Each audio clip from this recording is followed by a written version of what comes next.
ana get ya to go ya go onya mere onye ọbụla mara izu ka gbapata na APGA pati ndị Igbo ebe a na-eme ihe ememe ya nke ọma anya mere m ji na-ahụ nwanne m nwoke ka a very wise man for having come to go for this fight with our party.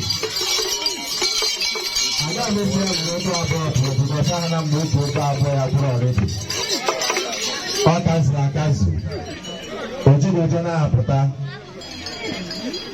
ọrụ dị mkpa guziri ihe ya bụrụ ọ dịghị ogologo ntụ nwere but to tell him that before our state working committee that he is highly welcome in our party. And ebe ọ ji okwu abụọ ya na obi ya niile bata na pati anyị ekpere anyị ụtụtụ ehihie abalị wụọ dị ihe ahụ ọ hụrụ bata ka Chineke mezuru ya n'aha Jizọs. Ọ bụ ezie na ha ka fọkwara ndị ọzọ anyị ka na-asị ka ndị ọzọ batakwa n'ụọ ndị ihe na-agụ n'Abia Umuahia South batakwa primaries na-abịa mgbe na-adịghị anya ọdụ Umuahia South ga-ịghọtara anyị onye anyị ga-ije aga ije a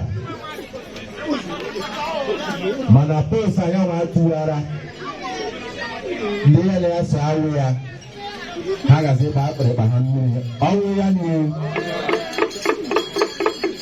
My brother, you are welcome. I got to make a channel. Other zonal chairmen not here. I'll allow them to say one or two.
We no longer do politics of antagonism. We no longer do politics of esumo. What we are about introducing into the system now is show us your manifesto. What stuff are you made of? What do you have? What can you do for the people? What have you done before now?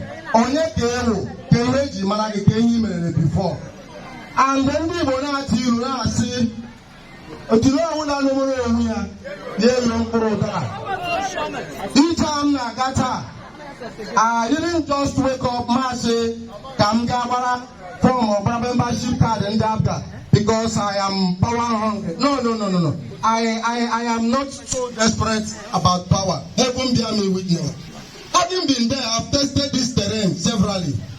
By way of information, I have aspired to go to Abia State House of Assembly sometime in 2018-2019. But Providence did not allow me to go. The person that is there today, all his time, my brother, Honorable J. Rose, seated. And that time, I believe that was his own time. Because once it is God's time, there is nothing you can do about it. And that's why I didn't bother. I had every cause to challenge his victory, but I was the first to congratulate him because we are 13 of us around that primaries under PDP. I was the first to congratulate him because I came second. I didn't just come second. I made a political statement in Umuahia South. I remember vividly one of the stakeholders of Umuahia South addressed me as the political bulldozer of Umuahia South. Emmanuel Egwu delegates in Umuahia South Amata delegates in here in election. And in the APGA, I have come to people that it should be full. In the APGA Umuahia South, I have come to introduce to APGA that they were non a party. I am fully prepared, spiritually and otherwise. I consulted properly with my God. I prayed and I prayed. I had spiritual fathers. I consulted with them and I asked heaven to give me directive before I can embark on this journey. But I can tell you that the coast is clear. Heaven has approved this journey. It is not of him that willeth, neither it is of him that runneth, but it is of God that showeth mercy. And God says he will give power to whom he so desires. Power is not something you beg for. Politically, they say power is struggled for. You don't just give power for its asking. You don't just sit down and say, Daniel power. If you raise your hand, they will identify and know that you exist. I have raised my hand severally, and they know that I exist. They know where I'm coming from. That camp is shaking. The canopy has turned together. The umbrella has turned peace. They know quite well that they have missed something. They have lost something. I don't need to blow my trumpet, but I know the stuff I am made of.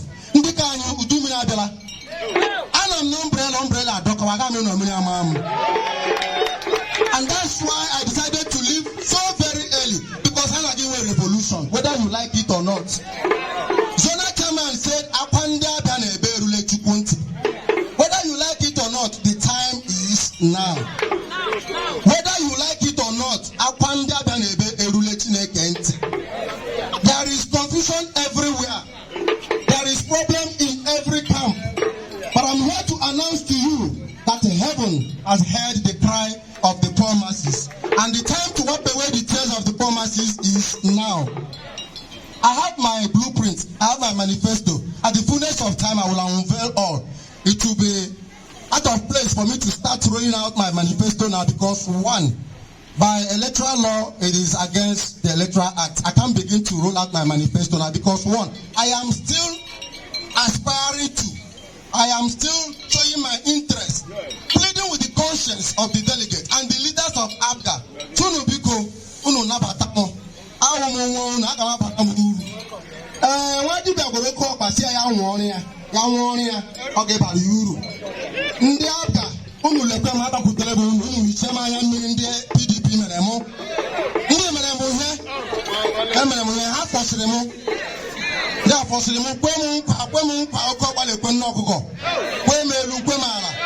I remain so obedient to them, so committed to the party. You cannot push away Emmanuel Egwu.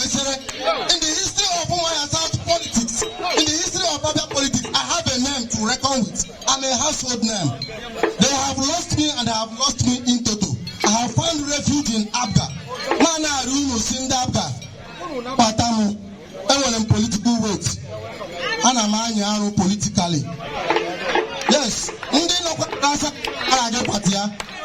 know that already. Yes, they know. I am fully prepared. classify it. I am prepared. I want to announce to us that by the grace of God, I have purchased my expression of interest form and nomination form. I have duly filled and signed, submitted the party secretariat. By the grace of God, I happen can be asking in Ngongom's race. Yes, this is not my first time. STLM first one, STLM second one. My brothers that are on the other side, in them happen like Egypt. I can never go back to Egypt. I say bye-bye to them. APGA is the party to quit come 2023 in Abia. Why do I say so? There is confusion in APC. APC, today, Daniel 5G, also, there is confusion there. Double umbrella. In this funding for us, tell me how the center can now hold. The center cannot now hold. And that is what I chose APGA. Because APGA will party in the Igbo. Come to think of it, as at yesterday, power presidency to the southeast. They will announce the PDP not. That's a consensus candidates. Tambuwal and Saraki now on the usual as a consensus candidate. Give that state Nonga Alado. Who will support to put Obi and Doka at the presidency. And for their own selfish ends. And I looked at it very well.